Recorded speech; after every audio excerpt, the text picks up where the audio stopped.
Hello' guys, আপোনালোকৰ কি খবৰ? আজি আপোনালোকৰ কাৰণে মই এটা নতুন ভিডিঅ' লৈ আনিছোঁ। এই ভিডিঅ'টোৰ টপিক হ'ব ডায়েৰিয়া। ঠিক আছে, পলম নকৰি ভিডিঅ'টো ষ্টাৰ্ট কৰোঁ। ডায়েৰিয়া জনাৰ আগতে আমি এটা বস্তু জানিব লাগিব, ব্লাড। কেইটামান ইম্পৰ্টেণ্ট পইণ্ট জানিব লাগিব, কনচেপ্টটো বুজি পাব লাগিব। ঠিক আছে, ষ্টাৰ্ট কৰোঁ। ব্লাডত কি থাকে? ব্লাডত দুটা বস্তু থাকে, এটা হ'ল ব্লাড প্লাজমা আৰু ইফালে হ'ল চেলছ থাকে, ব্লাড চেলছ। ঠিক আছে, ব্লাড প্লাজমা থাকে 55%, ইফালে থাকে 45% ব্লাড চেলছ। হৈ গ'ল। সেই ব্লাড প্লাজমাৰ 55%ৰ 90%ই ৱাটাৰ। মানে কি বুজিলে? ব্লাড প্লাজমাৰ 55% ধৰি লওক মোৰ বডি ইমানলৈকে তললৈকে কনচেপ্ট হিচাপে, আৰু ওপৰৰ 45%। 55%ৰ 90%ই ৱাটাৰ। ভাবক পানী কিমান আছে ব্লাডত। ক্লিয়াৰ কনচেপ্টটো? ঠিক আছে, এতিয়া ষ্টাৰ্ট কৰোঁ। ডায়েৰিয়া মানে কি? ডায়েৰিয়া হ'লে কি হয়? ডায়েৰিয়া হ'লে লেট্ৰিন হয়, পনীয়া লেট্ৰিন হয়, বাৰে বাৰে হয়, হয়নে নহয়? যদি 10-15 বাৰ হয় তেনেহ'লে কি হ'ব? মানুহৰ বডিৰ পৰা পানীটো ওলাই গুচি যাব। পানী ওলাই যাব বডিৰ পৰা। তো 90%ে যদি পানী হয়, সেই পানীখিনি যদি ওলাই যায় তেনেহ'লে আমাৰ ভিতৰতো বহুত অৰ্গেন আছে, অংগ পতংগ আছে, হাৰ্ট আছে, ব্ৰেইন আছে, কিডনী আছে, ইণ্টেষ্টাইন আছে, লাংছ আছে। এইবিলাকতো ব্লাডটো লাগে ন। এইবিলাক যদি পানীয়ে গুচি যায় ব্লাডৰ পৰা, তেনেহ'লে থাকিল কি? ব্লাডত অকল পানী নাথাকে, পানীৰ লগত কেলছিয়াম, পটাছিয়াম, প্ৰ'টিন, কিবা কিবি এইবিলাক এসোপা থাকে। সেইবিলাকৰ কাৰণে দিগদাৰ নহ'ব জানো? আমাৰ শৰীৰৰ ব্লাডে চলাচলটো কমি যাব। ব্লাডৰ চলাচলটো অৰ্গেনলৈ নাপাবগৈ, কাৰণ পানী কমি গ'ল। তেতিয়া আমি কি কৰিব লাগিব? যদি পানীটো যদি ওলাই যায়, আমি শৰীৰক সহায় কৰিব লাগিব। ইফালে দিগদাৰ হৈ গৈছে ডায়েৰিয়া হোৱাৰ কাৰণে, তেতিয়া আপুনি পানী ৰিপ্লেচ কৰিব লাগিব, তাত ভৰাব লাগিব, আমাৰ শৰীৰত ভৰাব লাগিব। কিহেৰে ভৰাম? মুখেৰে। তো সেইকাৰণে মেডিকেল চায়েন্সে এটা ট্ৰিটমেণ্ট প্ৰট'কল আপোনালোকক দি দিছে, বা গোটেই পৃথিৱীত, অকল ভাৰতবৰ্ষত অসমত বুলি নহয়, গোটেই পৃথিৱীত এটাই ট্ৰিটমেণ্ট চলে। প্ৰথমতে ORS, বুজি পাইছেনে? Oral ৰিহাইড্ৰেশ্যন solutions. অৰেল মুখেৰে, ৰিহাইড্ৰেশ্যন মানে পানী ভৰাই দিয়া, ৰিহাইড্ৰেট কৰা। আৰু পানী ওলাই গ'লে হাইড্ৰেট, পানী ওলাই যোৱাটো ইংৰাজীত এনেকৈ কয়। ঠিক আছে, বুজি পালে? Oral rehydration solution. গতিকে তাৰ বিষয়ে মই অলপ পাছত কৈ আছোঁ। তাৰ আগতে মই আৰু কেইটামান কথা কৈ ল'ম, একদম লাইন হিচাপত যাম। এতিয়া আহোঁ ডায়েৰিয়া কৰে কোনে? কজেছৰ বিষয়ে ষ্টাৰ্ট কৰোঁ। ঠিক আছে, 1 নম্বৰ কণ্টামিনেটেড ফুড। ঠিক আছে, মানে কি বুজিলে? বেয়া বস্তু, খোৱা বস্তু, বেয়া খোৱা বস্তু, প্ৰদূষিত খোৱা বস্তু বুলি অসমীয়াত ক'ব লাগিব। মাংস, গেলা মাংস খাই দিলে, ফল মূল অলপমান গেলি আছিলে, মাছ খাই দিলে অলপ বেয়া আছিলে, তো এইখিনি খোৱা বস্তুৰ পৰা হয়। কেতিয়াবা কি হয়, এখন গাঁৱত বোলে ফুড পয়জনিং হৈ যায়, মাহ প্ৰসাদত কিবা কিবি মেডিচিন মিক্স হৈ গ'ল, তাৰপিছত গোটেই গাঁৱৰ ডায়েৰিয়া হৈ গ'ল। এইবিলাক ফুড পয়জনিং, সেইটো কাৰণে হয়। 2 নম্বৰ কণ্টামিনেটেড ৱাটাৰ। আৰে পানী যদি চাফা নাখাওঁ, পানীটো বহুত কিবা কিবি থাকিব পাৰে ন। পানী যদি ভাল নাখাওঁ তেনেহ'লেতো ডায়েৰিয়া হোৱাৰ চান্সটো বহুত বাঢ়ি যায়। নেক্সট হ'ল ইনফেকশ্যনৰ পৰা হ'ব পাৰে। আপোনাৰ কোনোবা বেক্টেৰিয়া, ভাইৰাছ কেনেবাকৈ আহি আৰু হ'ব পাৰে। আৰু এইখিনি মেইন কাৰণত মই জাষ্ট থুলমূলকৈ ক'ব খুজিছোঁ আপোনালোকক, জাষ্ট কনচেপ্ট এটা দিব খুজিছোঁ যে এইখিনি কাৰণত হয়। ঠিক আছে, কাৰণবিলাক হ'ল। এতিয়া নেক্সট ষ্টেপলৈ যাওঁ, লক্ষণ কি হয় ডায়েৰিয়া হ'লে? প্ৰথমতে কি হয়? বাৰে বাৰে লেট্ৰিন হয়, আৰু পূৰা লেট্ৰিন হৈয়ে থাকে, বমি হ'ব, পেটৰ বিষ হ'ব। ঠিক আছে, যদি লেট্ৰিনৰ লগত ব্লাড যায় তেনেহ'লে ডিচেণ্ট্ৰি বুলি কয়। বুজি পালেনে? ব্লাড যদি যায় তেতিয়াহে ডিচেণ্ট্ৰি বুলি কয়। ঠিক আছে, থুলমূলকৈ এটা ধাৰণা দিছোঁ আপোনালোকক। আৰু এই ডিচেণ্ট্ৰি হ'লে, ব্লাড গ'লে কিন্তু ডক্টৰৰ ওচৰত ইমিডিয়েটলি আপুনি যাবই লাগে, ইমিডিয়েটলি যাব লাগিব ব্লাড যদি গৈছে, কাৰণ চিৰিয়াছ হ'ব পাৰে। তো এলাৰ্মিং চাইনৰ ভিতৰত পৰে। এবাৰ চিভিলত থাকোঁতে কি হৈছিলে, গোটেই গাঁওখন ফুড পয়জনিং হৈ গৈছিলে।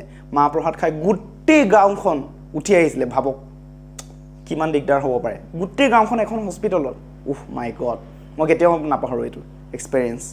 এতিয়া ডায়েৰিয়াৰ ভাগ কৰোঁ অলপ, 3টাকৈ, নহয় জানো? ভাগ আছে, মানে মই ভাগ কৰা নাই, আছেই।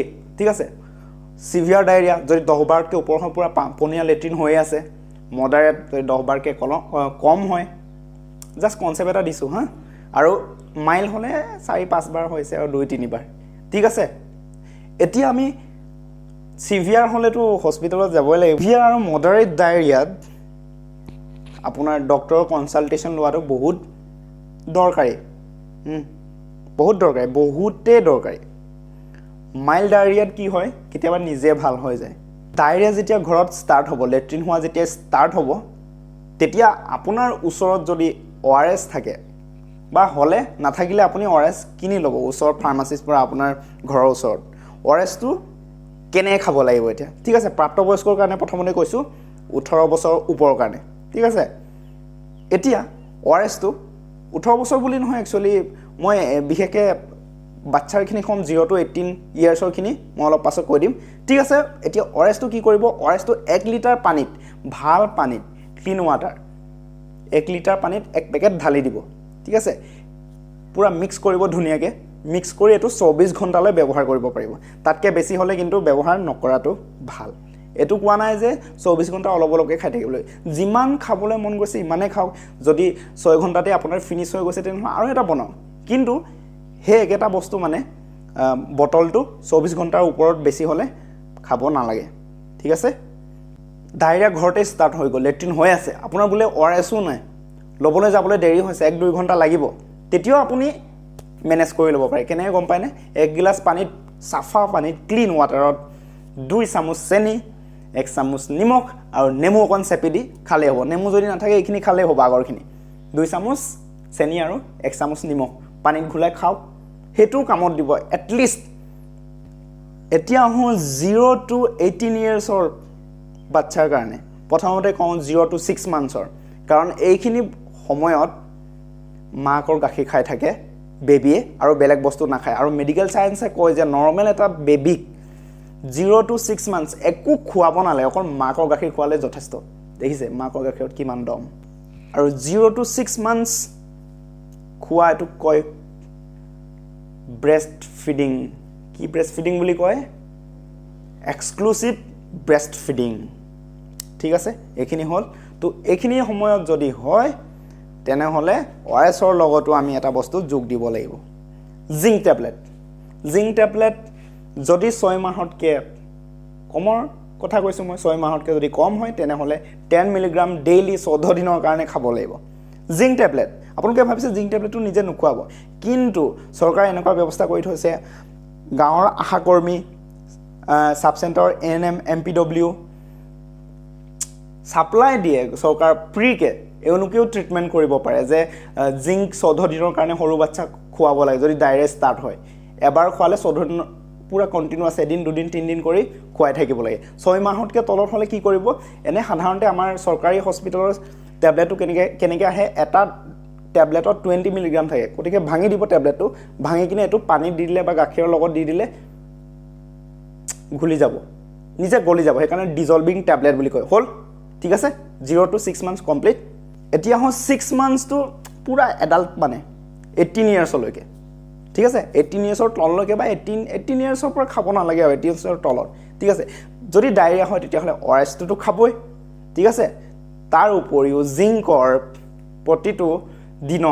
প্ৰতিদিনত এটা টেবলেট খাই থাকিব লাগিব 14 দিনলৈ তো এতিয়া কথাটো কওঁ জিংক খালে কি হয় কিহৰ কাৰণে জিংকটো খাব লাগে ঠিক আছে আমি ORS টো কলো ৰিপ্লেস কৰে বুলি পানী আৰু মিনাৰেলছ এইবিলাক কিবা কিবি ঠিক আছে জিংকটো এপিসোড আৰু ডিউৰেচন কমায় এপিসোড মানে বাৰে বাৰে হৈ থকাটো কমায় ডিউৰেচনটো মানে যিমানটো হৈ থাকে হেতু কমায় ঠিক আছে কনসেপ্ট ক্লিয়াৰ জিংকৰ কামটো ক্লিয়াৰ এতিয়া আপোনাৰ এটা ধাৰণা হ'ল নে এতিয়া আমি ডায়েৰিয়াটো কেনেকৈ প্ৰিভেনচন কৰিম কেনেকৈ প্ৰতিৰোধ কৰিম হোৱাৰ আগতে আমি বাচিম হ'বই নিদো এটো বেষ্ট আইডিয়া হয় 0 to 6 মান্থছৰ কথা কৈছো জন্মৰ পৰা 6 মাহলৈ তেওঁলোকৰ প্ৰতিৰোধৰ কাৰণে কি কৰিব লাগিব ক্লিনিং স্যানিটাইজেশন মানে ভালকে সাফা কৰি থাকিব লাগিব হাইজিন মেইনটেইন কৰিব লাগিব তেতিয়া নহয় পটকে হ'ব নোৱাৰে আৰু আমি ডাঙৰ মানুহখিনি কি কৰিব লাগে সাফা পানী খাব লাগিব সাফা ফুড খাব লাগিব মানে ভাল ফুড আৰু বেয়া নহয় আৰু লেট্ৰিন হ্যান্ড ওয়াশ